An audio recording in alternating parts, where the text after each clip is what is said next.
குறை ஒன்றும் இல்லை மறைமூர்த்தி கண்ணா, குறை ஒன்றும் இல்லை கண்ணா, குறை ஒன்றும் இல்லை கண்ணா,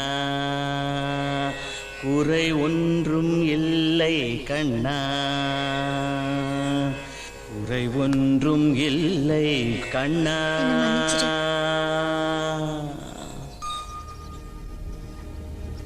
எதுக்கு? உன்னை பத்தி தெரிஞ்சுக்காம நிறைய தொந்தரவு பண்ணிட்டேன். மன்னிச்சிட்டேன். அம்மாவுக்கு இந்த பாட்டு ரொம்ப பிடிக்கும்.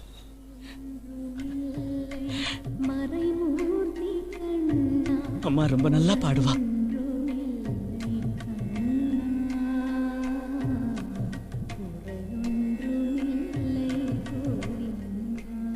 எப்ப பார்த்தாலும் அம்மா அம்மானே பேசுறியே,